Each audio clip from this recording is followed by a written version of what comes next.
கூடியிருக்கிற என் உடன் வருகை இருந்திருக்கிற என் உயிரின் உயிரான விடுதலை சிறுத்தைகள் உங்கள் அனைவருக்கும் என்னுடைய கனிவார்ந்த வணக்கத்தை தெரிவித்துக் கொள்கிறேன். தூரல் இப்போது நின்று நமக்கு ஒத்துழைப்பு தருகிறது. ஐயா அவர்கள் பேசுகிற வரையில் இயற்கை நம்மோடு இருக்கும், நமக்கு துணை இருக்கும். ஆகவே தோழர்கள் நம்பிக்கையோடு இருக்கையில் அமர்ந்திருக்க வேண்டுகிறேன், அமைதி காக்க வேண்டுகிறேன். வைக்கம் வெற்றி முழக்கம் என்னும் பெயரில் இந்த நிகழ்ச்சி ஒருங்கிணைக்கப்பட்டிருக்கிறது. தந்தை பெரியாரின் 51வது நினைவு நாளாகவும் இது நடைபெற்றுக் கொண்டிருக்கிறது. அத்துடன் திராவிட முன்னேற்ற கழக அரசின் சாதனைகளான குறிப்பாக இந்த வைக்கம் நூற்றாண்டு விழா கொண்டாட்டம், நூற்றாண்டு விழா மலர் ஆகிய அந்த சாதனைகளை போற்றுகிற ஒரு விழாவாகவும் இது ஒருங்கிணைக்கப்பட்டிருக்கிறது. இத்தகைய வரலாற்று சிறப்பு வாய்ந்த நிகழ்வுகளை பங்கேற்கக்கூடிய வாய்ப்பை எனக்கு வழங்கியிருக்கிற தமிழர் தலைவர் ஐயா அவர்களுக்கு என்னுடைய நன்றியை முதலில் குறித்தாக்குகிறேன். 90 வயதை கடந்த நிலையிலும் இளைஞரை போல சுற்றி சுழன்று பணியாற்றிக் கொண்டே இருக்கிறார். அவரை பார்க்கிற போதெல்லாம் வியப்பாக இருக்கிறது. இங்கிருந்து கேரளாவுக்கு வந்திருந்தார் வைக்கம் நூற்றாண்டு விழாவுக்கு. அன்றைக்கே மறுபடியும் சென்னைக்கு திரும்பி பல்வேறு நிகழ்ச்சிகளில் பங்கேற்றார். நேற்று ஈரோடு கோபி என்று சுற்றுப்பயணம் செய்து மறைந்த அண்ணன் EVKS இளங்கோவன் அவர்களின் திருவுருவ படத்திறப்பு நிகழ்ச்சியிலும் பங்கேற்று உரையாற்றிவிட்டு இன்றைக்கு இந்த நிகழ்வுகளை பங்கேற்பதற்காக கோவைக்கு வந்திருக்கிறார். ஐயா பெரியார் அவர்கள் அப்படித்தான் தனது இறுதி மூச்சு வரையில் சுற்றுப்பயணத்திலேயே இருந்தார், மக்களிடையே உரையாற்றிக் கொண்டே இருந்தார், பகுத்தறிவு கருத்துக்களை பரப்பிக் கொண்டே இருந்தார், மான உணர்வுகளை ஊட்டிக் கொண்டே இருந்தார். அவரின் கொள்கை வாரிசான தமிழர் தலைவர் ஐயா அவர்களும் ஐயா பெரியார் அவர்களைப் போலவே இன்றைக்கு தன்னுடைய கடமைகளை ஆற்றி வருவது நமக்கு ஒரு புறம் வியப்பளிக்கிறது, இன்னொரு புறம் பெருமை அளிக்கிறது. அவரைப் போல் நாமும் உழைக்க வேண்டும் என்கிற உந்துதலையும் தருகிறது.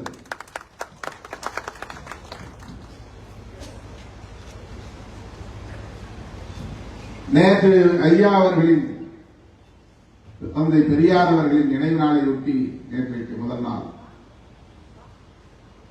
பெரியார் கடலுக்கு சென்றிருந்த போது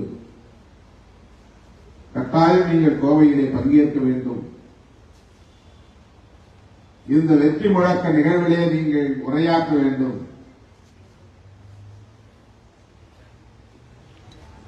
வைக்கம் நூற்றாண்டு விழா நிகழ்விலேயே நீங்கள் பேசியிருக்க வேண்டும். ஆனால் அது கேரள மாநிலத்தில் நடைபெறுகிற நிகழ்ச்சி, அதற்கான சூழல் அமையவில்லை. எனவே தவிர்க்காமல் இந்த நிகழ்விலே நீங்கள் வந்து பங்கேற்க வேண்டும் என்று அன்பு கட்டளையிட்டார். அவருடைய அன்பு கட்டளை ஏற்று உங்கள் முன்னால் நான் நின்று கொண்டிருக்கிறேன்.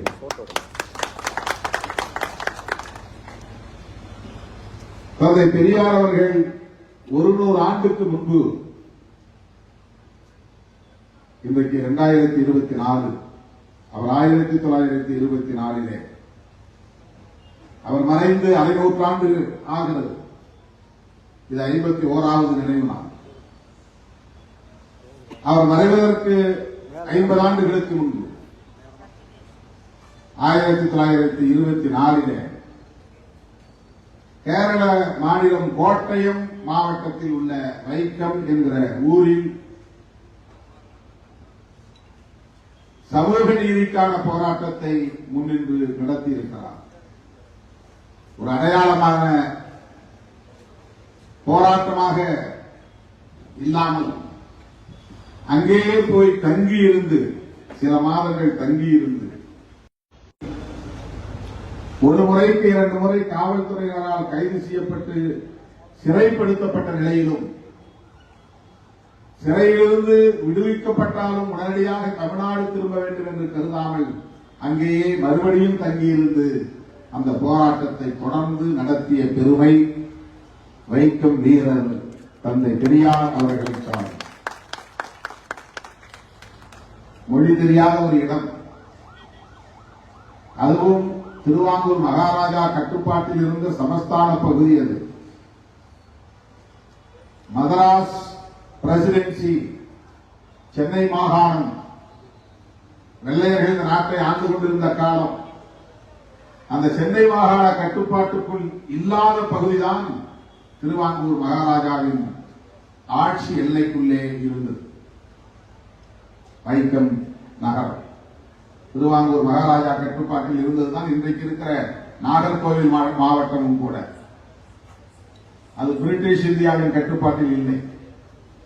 வெள்ளையர்கள் இந்த நாட்டை ஆண்டபோது ஒட்டுமொத்த இந்திய நிலப்பரப்பையும் அவர்கள் தம்முடைய ஆளுகையில் வைத்திருக்கவில்லை. சில பகுதிகள் வெள்ளையர்களின் கட்டுப்பாட்டில் இருந்தன, சில பகுதிகள் மன்னராட்சி நிர்வாகத்திற்கு கீழ் சுதேச அரசுகளாக இருந்தன. அதிலே ஒன்றுதான் திருவாங்கூர் மகாராஜா கட்டுப்பாட்டில் இருந்த கேரள பகுதி. அந்த பகுதி அல்லாத பிற பகுதி மதராஸ் மாகாணத்தோடு இருந்தது. இன்றைக்கு இருக்கிற பாலக்காடு பகுதி, மலபார் பகுதி, அதெல்லாம் பிரிட்டிஷ் ஆட்சி எல்லைக்குள்ளே இருந்தது. ஒரு பகுதி கேரளாவின் ஒரு பகுதி, பெரும்பகுதி திருவாங்கூர் மகாராஜாவின் கட்டுப்பாட்டில் இருந்தது. ஒரு பகுதி பிரிட்டிஷ் இந்தியா என்கிற மதராஸ் பிரசிடென்சிக்குள்ளே இருந்தது. இந்தியாவிலே அப்படி பாம்பே பிரசிடென்சி என்ற ஒரு பிரசிடென்சி, அது பிரிட்டிஷ் ஆட்சிக்கு உட்பட்ட பகுதி. பெங்கால் பிரசிடென்சி என்று அப்போது வங்காளம் இரண்டாக பிரிவடையாமல் இருந்த போது அது பெங்கால் பிரசிடென்சி என்று இருந்தது. அதுதான் இன்றைக்கு வெஸ்ட் பெங்கால் என்று இந்தியாவோடு இருக்கிறது. ஒரு பகுதி ஈஸ்ட் பாகிஸ்தான் என்று பாகிஸ்தான் பிரிந்த போது பிரிந்து விட்டது. ஆனால் அது பெங்கால் பிரசிடென்சி. இப்போது இருக்கிற பாகிஸ்தானுக்கு மேற்கு பாகிஸ்தான் என்று பெயர். நாடு இரண்டாக பிரியும் போது இந்தியா ஒரு பகுதியாகவும் பாகிஸ்தான் ஒரு நாடாகவும் பிரிந்தது. அதிலே பாகிஸ்தான் 2 பகுதிகளில் இருந்தது. மேற்கே ஒரு பாகிஸ்தான், கிழக்கே ஒரு பாகிஸ்தான். இந்த கிழக்கு பாகிஸ்தான் தான் இப்போது பங்களாதேஷ் என்று மாறி இருக்கிறது. அந்த பங்களாதேஷ் என்கிற கிழக்கு பாகிஸ்தான் தான் பெங்கால் பிரசிடென்சி என்கிற கட்டுப்பாட்டுக்குள்ளே இந்தியாவின் ஆட்சி எல்லைக்குள்ளே இருந்தது. அதை போல சென்ட்ரல் பிராவின்சஸ், இப்படி பல பிரசிடென்சி வெள்ளையர்கள் ஆட்சிக்கு உட்பட்ட பகுதிகள் தனி. மன்னராட்சியின் கட்டுப்பாட்டில் இருந்த பகுதி ஹைதராபாத் நிஜாம், அதான் இன்னைக்கு தெலுங்கானாவாக இருக்கிறது.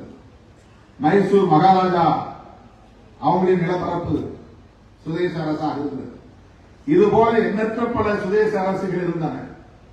நாடு விடுதலை அடைந்த போது இந்த சுதேச அரசுகளை எல்லாம் இந்தியாவிலே இணைத்தார்கள். அப்படி இணைத்ததற்காகத்தான் பட்டேல் பாராட்டப்படுகிறார். அவர் உள்துறை அமைச்சராக இருந்ததால் அந்த பொறுப்பின் அடிப்படையிலே அந்த பணிகளை அவர் மேற்கொண்டார். சுதேச அரசுகளை எல்லாம் நீங்க தனியா இருக்கக்கூடாது, வந்து சேர்ந்துருங்க, ஜம்மு காஷ்மீர் எங்களோட வந்துருங்க. ஹைதராபாத் நிஜாம் அவர் ஒத்துக்க மாட்டேன்ட்டார். படையை அனுப்பி நேரு, உள்துறை அமைச்சர் சர்தார் பட்டேல் ராணுவத்தை அனுப்பி அச்சுறுத்தி தான் சேர்த்தார்கள். திருவாங்கூர் மகாராஜா உடனே சேர்ந்து கொண்டார். ஆனால் அப்போது நாகர்கோயில் அந்த சமஸ்தானத்திற்குள் தான் இருந்தது. மொழிவழி மாநிலம் பிரிக்கிற போதுதான் கடைசியாக நாகர்கோயில் நம்முடைய தமிழ்நாட்டோடு இணைக்கப்பட்டது. ஆக அப்படிப்பட்ட காலத்தில் இந்தியா முழுவதும் பிரிட்டிஷார் ஆண்ட பகுதிகளிலும் சாதி கொடுமைகள் இருந்தன. சுதேச மன்னர்கள் ஆண்ட எல்லைக்குள்ளும் சாதி கொடுமைகள் இருந்தன. முஸ்லீம் மன்னர்கள் ஆண்ட பகுதிகளிலும் சாதி கொடுமைகள் இருந்தன. இந்து மன்னர்கள் ஆண்ட பகுதிகளிலும் சாதி கொடுமைகள் இருந்தன. அதிலே கேரள பகுதியில் இருந்த சாதி கொடுமை மிகவும் அதிர்ச்சி தரக்கூடிய வகையில எண்ணி பார்க்க முடியாத அளவுக்கான கொடுமைகள் நிறைந்திருந்தார். அங்கேதான் அணியக்கூடாது என்கிற கொடுமை இருந்தது. அந்த மன்னருடைய கட்டுப்பாட்டுக்குள் இருந்த நிலப்பரப்பில் தான் பெண்களின் மார்பகங்களுக்கு வரி விதிக்கப்பட்ட கொடுமை இருந்தது. இன்றைக்கு நாம் தீண்டாமை என்று சொல்லுகிறோமே, அங்கே அந்த வண்ணாட்சி கட்டுப்பாட்டுக்குள்ளே இருந்த பகுதிகளில் காணாமையும் இருந்தது, அண்டாமையும் இருந்தது. தீண்டாமை என்பது தொடக்கூடாது, அவ்வளவுதான், பக்கத்தில் இருக்கலாம், தொட்டால் தீட்டு. அண்டாமை என்பது ஒரு குறிப்பிட்ட கெஜ தூரம் தள்ளி இருக்க வேண்டும். ஒவ்வொரு சாதிக்கும் ஒரு அளவு இருந்தது. தீயர் என்ற ஒரு சாதி, அவர்கள் இத்தனை கெஜ தூரம் நம்பூதிரிகளிடம் தள்ளி நிற்க வேண்டும். அந்த கெஜ தூரத்தை தாண்டி வந்துட்டு அவங்க தீர்த்து கொடுக்கும், கிட்ட நெருங்கினாலே தீர்த்து கொடுக்கும்.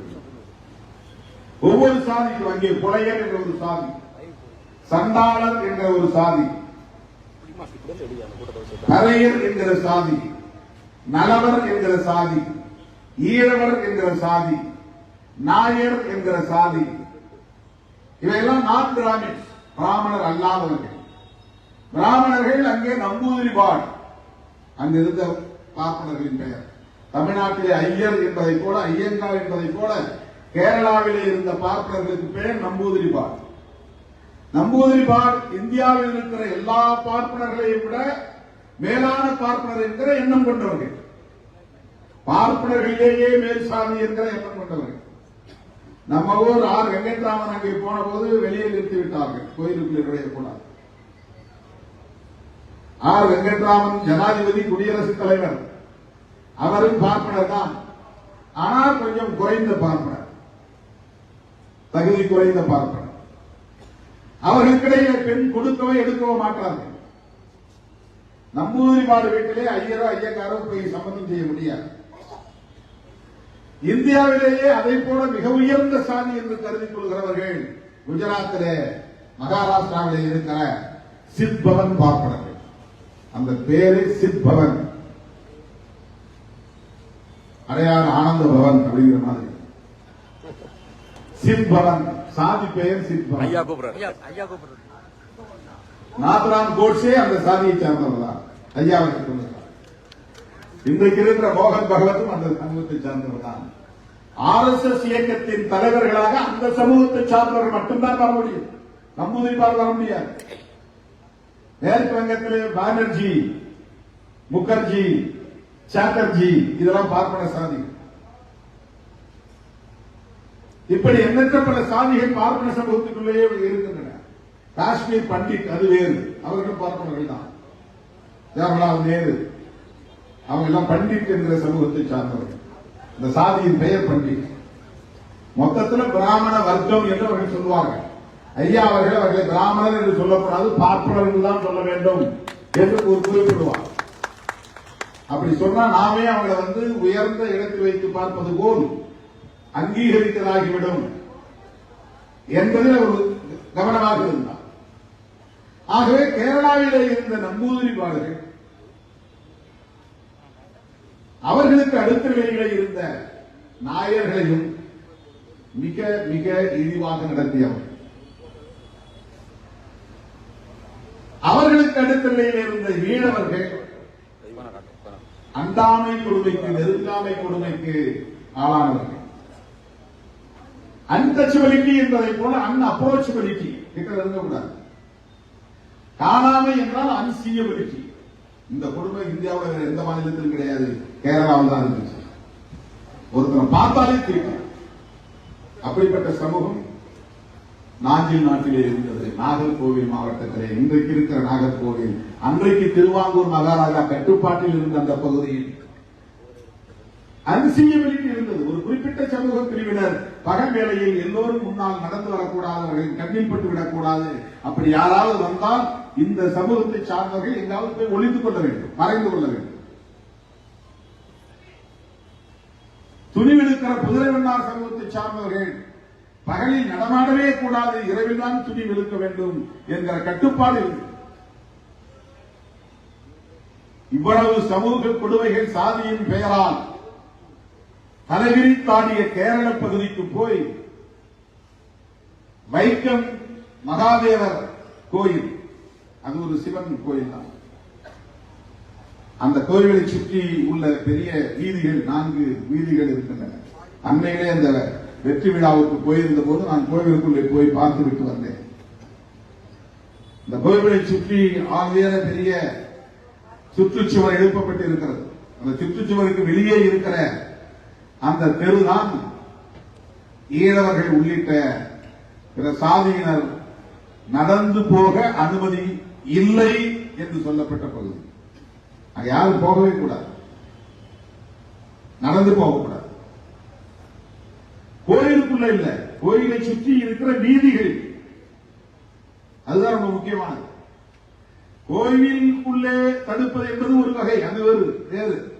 ஆனால் இந்த கோயிலை சுற்றி இருந்த 4 வீதிகளிலும் ஈழவ சமூகத்தை சார்ந்தவர்கள், புலையர் சமூகத்தை சார்ந்தவர்கள், அதுபோல அவர்கள் பார்வையில் எல்லோரும் சூத்திரர்கள்.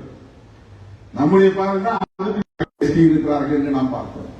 பிராமணர்களை பொறுத்தவரையில் பிராமணர் அல்லாதார் அனைவருமே கீழானவர்கள்தான், தகுதி குறைவானவர்கள்தான், தீட்டுப்படக்கூடியவர்கள்தான். அவர்களை தொட்டாலோ நெருங்கினாலோ பேசினாலோ தீட்டு, நடந்தாலே தீட்டு. இதுதான் பார்ப்பன உளவியல். இதை புரிந்து கொள்வதற்கு ஒரு பெரிய படிப்பினை தேவைப்படுகிறது, பெரியார் கண்ணாடி தேவைப்படுகிறது. பெரியார் கண்ணாடி போட்டு பார்த்தால்தான் இதை புரிந்து கொள்ள முடியும். ஏதோ பெரியார் பார்ப்பாங்க, ஏதோ வெறுப்பை உமிழ்ந்தார், பார்ப்பன துவேசம் கொண்டார் என்று போகிற போக்கில் சொல்லிவிட்டு போகிறார்கள். இல்லை, இந்தியாவில் அவர்களின் கொட்டம் அந்த அளவுக்கு தலைவிரித்தாடிய காலம், பார்ப்பனர் அல்லாதார் அனைவரையும் இழிவாக நடத்தப்பட்ட காலம் அது, எல்லோரையும் இழிவாக கருதிய காலம் அது. ஒட்டுமொத்த ஆட்சி அதிகார பீடத்திலே அவர்கள் 90 விழுக்காட்டுக்கு மேல் ஆக்கிரமித்திருந்த காலம் அது. இன்றைக்கும் உச்ச நீதிமன்றத்திலே பார்ப்பனர் அல்லாதவர்கள் விரல் விட்டு எண்ணிவிடலாம், 1-2 பேர் தான், ஓபிசியே கிடையாது. இந்த காலத்திலே 21ஆம் நூற்றாண்டிலேயே பெரியார் வாழ்ந்த இந்த மண்ணில் தந்தை பெரியார், புரட்சியாளர் அம்பேத்கர், மகாத்மா பூலே, ஸ்ரீ நாராயண குரு, ராமலிங்க அடிகளார், ஐயா வைகுண்டர், இப்படிப்பட்ட பல புரட்சிகர சிந்தனையாளர்கள் தோன்றிய பலவும் இன்றைக்கும் உச்ச நீதிமன்றம், திராவிடர் கழக பாணியிலே சொல்ல போனால் உச்சி குடிமை மன்றம், அவங்க அதுதான் பேர் வச்சிருக்காங்க. உச்ச நீதிமன்றம் சொல்றதுல தீகா, உச்சி குடிமை மன்றம் என்று சொல்வார்கள் ஐயா. ஏன்னா அந்த அளவுக்கு இன்றைக்கும் ஆதிக்கம் இருக்கு. அதை யாரும் கேள்வி எழுப்புவது? திராவிடர் கழகத்தை தவிர, பெரியார் இயக்கங்களை தவிர யாரும் பெரிதாக அதை கேள்வி எழுப்புவதில்லை. பார்ப்பன ஆதிக்கத்தை எதிர்த்தார், பார்ப்பன துவேஷம் இல்லை. 1924 தந்தை பெரியார் தமிழ்நாட்டு காங்கிரஸ் கட்சியின் தலைவராக இருந்தார். ரொம்ப முக்கியமான வரலாறு. பெரியார் அவர்கள் காங்கிரஸ் கட்சியின் தமிழ்நாடு தலைவராக இருந்தபோது கேரள மாநிலத்தை சார்ந்த அந்த போராட்ட களத்தில் நின்ற தலைவர்கள் கைது செய்யப்பட்ட நிலையில் கேசவ மேனன், டி.கே. மாதவன், வேலப்பன், ஜார்ஜ் சோசர் போன்ற பல தலைவர்கள், கோவை ஐயா முத்து, இந்த கோவை பகுதியை சார்ந்தவர் முத்து கவுண்டர், இவர்கள் எல்லாம் இந்த போராட்ட களத்தில் நின்றவர்கள். கேரள மாநிலத்தை சார்ந்த பல தலைவர்கள், காங்கிரஸ் இயக்கத்தை சார்ந்தவர்களும் சமூக சீர்திருத்த இயக்கங்களை சார்ந்தவர்களும் இந்த போராட்டத்தை முன்னெடுத்த பலர் கைது செய்யப்பட்ட நிலையில் அங்கிருந்து தந்தை பெரியாருக்கு கடிதம் வருகிறது, இந்த போராட்டத்தை நீங்கள் தலைமையேற்று நடத்த வாருங்கள் என்று அழைக்கிறார்கள். போராளிகள் தான் போராளிகளை அடையாளம் காண முடியும். அதற்கு மொழியோ இனமோ தேசமோ தடையாக இருக்காது. பெரியார் தமிழ் பேசக்கூடியவர், நாம் ஏன் அவரை அழைக்க வேண்டும் என்று யாரும் எண்ணவில்லை. பெரியார் சமூக நீதிக்காக போராடக்கூடிய போராளி, என்பதை அடையாளம் கண்டவர்கள் அங்கிருந்த சமூக நீதி போராளிகள். அந்த அழைப்பை ஏற்று கேரளாவுக்கு சென்று இந்த போராட்டத்தை அங்கிருந்தே மக்களை சந்தித்து அவர்களை விழிப்புணர்வு உண்டாக்கி திரட்டி அணிதிரட்டி அதை வெற்றிகரமாக நடத்தி முடித்தார். இதில் என்ன பெரிய சிறப்பு என்றால், தந்தை பெரியாருக்கும் அந்த மகாராஜா குடும்பத்திற்கும் நெருக்கமான நட்பு இருந்தது. தந்தை பெரியார் ஒரு பணக்கார குடும்பத்தில் பிறந்தவர், அது அனைவரும் அறிந்த ஒன்று. நல்ல செல்வந்த குடும்பத்திலே பிறந்தவர். திருவாங்கூர் மகாராஜா குடும்பம் தமிழ்நாட்டுக்கு வந்தால் வருகிற போது ஈரோடு வந்து தந்தை பெரியாரின் இல்லத்திலே தங்கி செல்வது வழக்கம். அப்படி ஒரு நட்பு. இங்க வந்தா அவர் வீட்டில் தங்கணும். மகாராஜா வந்து தங்கக்கூடிய அளவுக்கு பெரியாருடைய குடும்பம் ஒரு நல்ல உறவின் அடிப்படையில் இருந்திருக்கிறார்கள். சொல்ல போனால் செல்வந்த தகுதி படைத்த குடும்பமாக இருந்திருக்கிறது. நம்ம வீட்டில் வந்து உட்காருவாங்களா மகாராஜா? தந்தை பெரியாரின் இல்லத்திலே வந்து தங்கினார்கள் என்று சொன்னால் இவருடைய பொருளாதார நிலை எப்படி இருந்திருக்கிறது என்பதை நம்மால் உணர முடியும். அப்படி இரண்டு பேருக்கும் இடையிலே நல்ல நட்பு இருந்தது என்பது வரலாறு. இவர் வருகிறார், அரசை எதிர்த்து போராட வருகிறார், மன்னரை எதிர்த்து போராட வருகிறார் என்று தெரிந்தும் மகாராஜாவின் சார்பிலே தந்தை பெரியாருக்கு வரவேற்பு கொடுத்திருக்கிறார்கள். நீ எங்களை எதிர்த்தான் போராட வந்திருக்கீங்க, ஆனாலும் எங்க ஃப்ரெண்டு நீங்க, உங்களை நாங்கள் வரவேற்கிறோம்.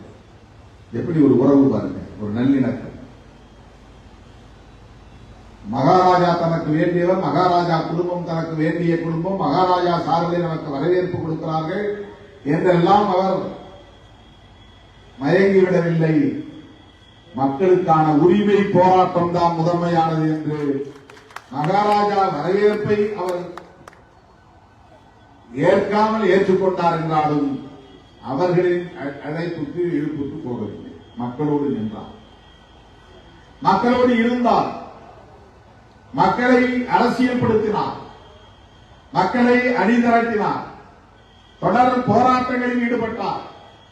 சிறைச்சாலையில் 74 நாட்கள் சிறைச்சாலையில் இருந்திருக்கிறார். இப்படி அந்த போராட்டத்தை அவர் நிறுத்து போக விடாமல் அடைகாத்து அதற்கு வீரியம் தந்தவர் தந்தை பெரியார் அவர்களே. தந்தை பெரியார் அவர்களை அழைத்து பாராட்டு விழாவில் போற்றி சிறப்பித்திருக்கிறார்கள். காந்தியடிகளை அழைத்து பேச்சுவார்த்தைக்கு கூப்பிட்ட போது மகாராஜாவின் மனைவி ராணி காந்தியிடம் சொன்னார்களாம், முதல்ல இந்த ஈவே ராமசாமி நாயக்கரை கோயிலுக்குள் நுழைவேனான்னு சொல்லுங்க. போராட்டத்தை பெரியார் எப்படி மாற்றினார் என்றால், வீதியிலே நடமாடுகிற போராட்டம் இல்லை, கோவிலுக்குள் நுழைகிற போராட்டம். வீதியிலே நடக்கிறதற்கு அனுமதி கொடுங்க, உரிமை கொடுங்கன்னு கேட்கல, அந்த கோயிலுக்குள்ளே நுழைவோம். அவனுக்கு அடிவி வயிறு கலக்க ஆரம்பித்து விட்டது. நம்ம வீதிக்குள்ள வர வேணாங்க, இவங்க கோயிலுக்குள்ளே வராங்கிறாங்க. கோயிலுக்குள்ள வந்தா தீட்டுப்பட்டோம். இப்ப காந்தியடிகள் வந்து பெரியார்ட்ட சொல்றாரு, அவர் இந்த மாதிரி இந்த ராணியம்மா சொல்றாங்க, சரி முதல் கட்டமாக முதலில் வீதியில் நடமாடும் உரிமையை வென்றெடுப்போம் என்று அந்த வெற்றியை ஈட்டி தந்தவர் தந்தை பெரியார். அதனால்தான் அவர் வைக்கம் வீரர் என்று போற்றப்படுகிறார். வரலாறு அவரை போற்றுகிறது. இது காங்கிரஸ் கட்சியில் இருக்கும் போதே நடத்திய புரட்சி, அதுதான் முக்கியமானது.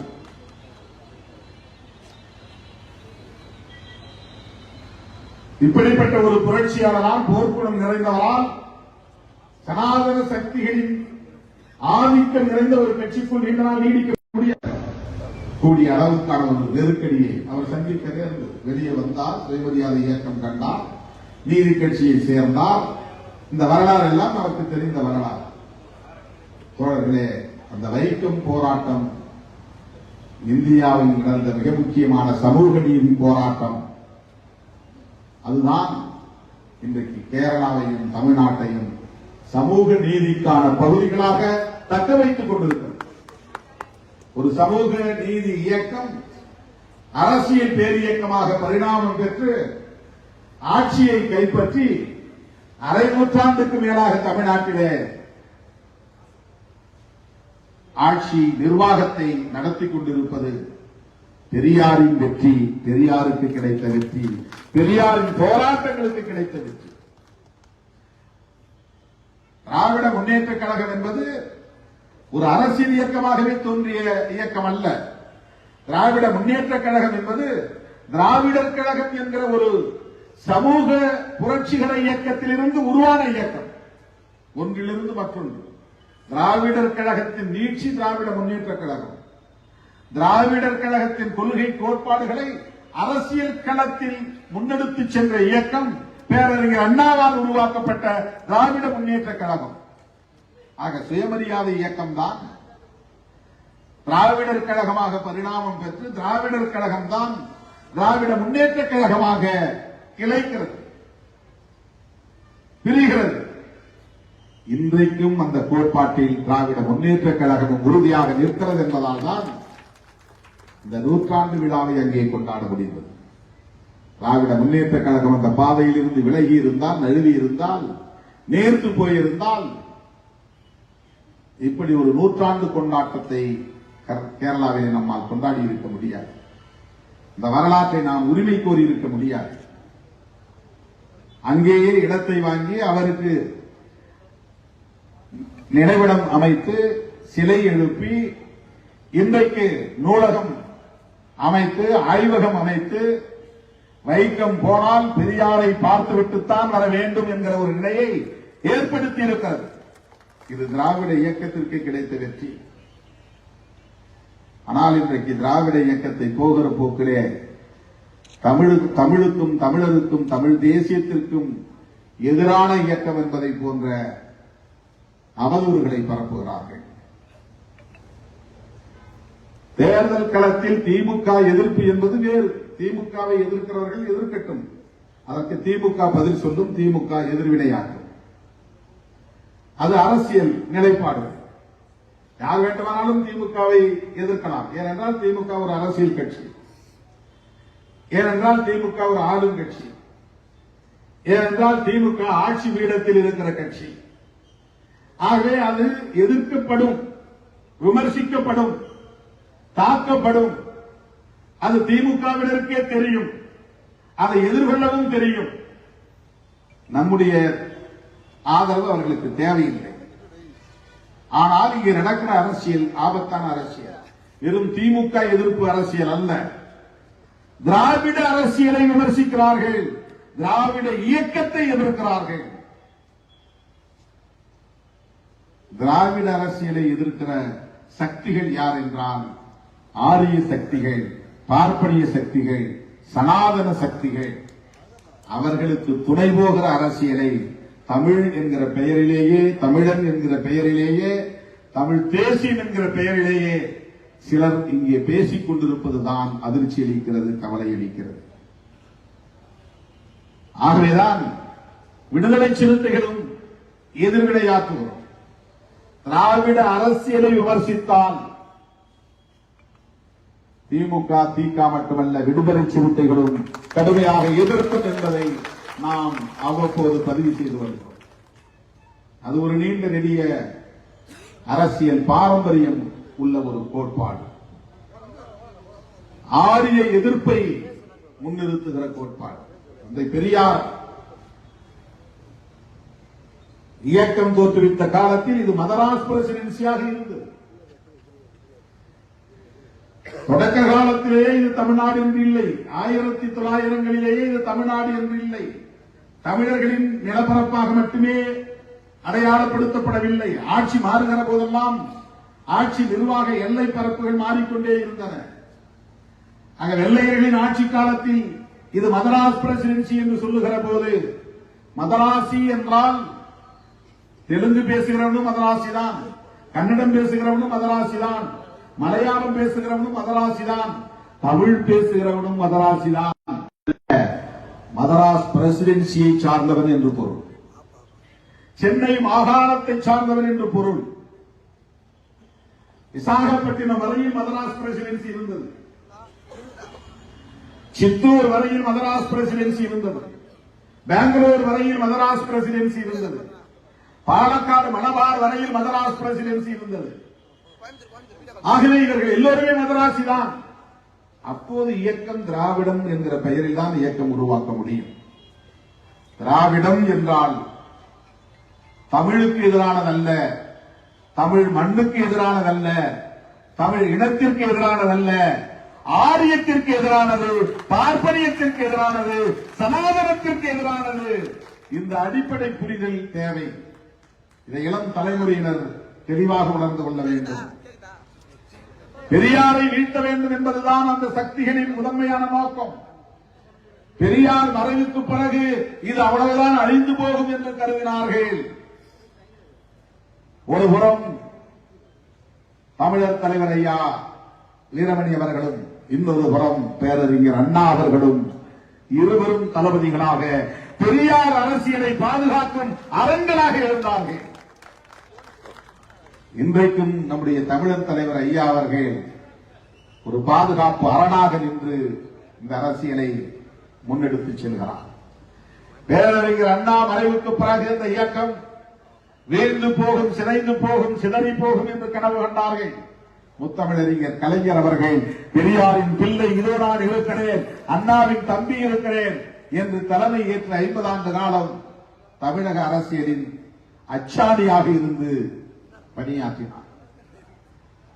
புலிக்கு பிறந்தது பூனையாகுமா என்பதை போல கலைஞருக்கு பிறந்த தளபதி ஸ்டாலின் அவர்கள் அவரை போல என்பதை விட அவரை விட பன்மடங்கு வேகமாக பாய்கிற ஆற்றல் பெற்றவராக இருக்கிறார். அதனால்தான் எச் ராஜா போன்றவர்கள் ஸ்டாலின் கலைஞரை விட ரொம்ப ஆபத்தானவர் என்று சொல்லக்கூடிய அச்சம் மேலிடுகிறது.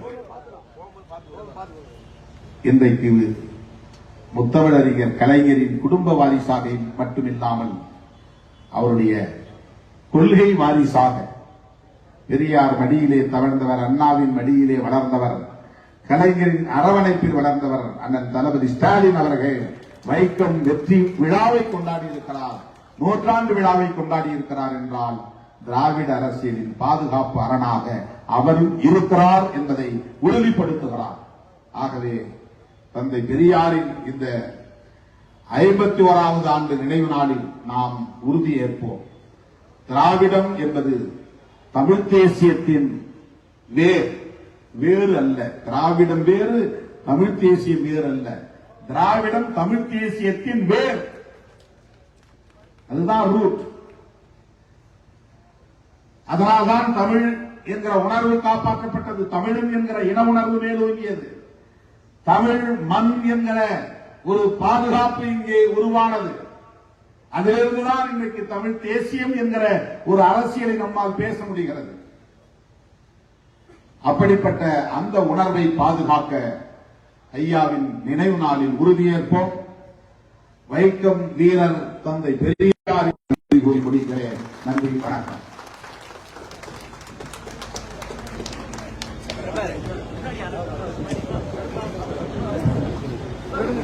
அடுத்தபடியாக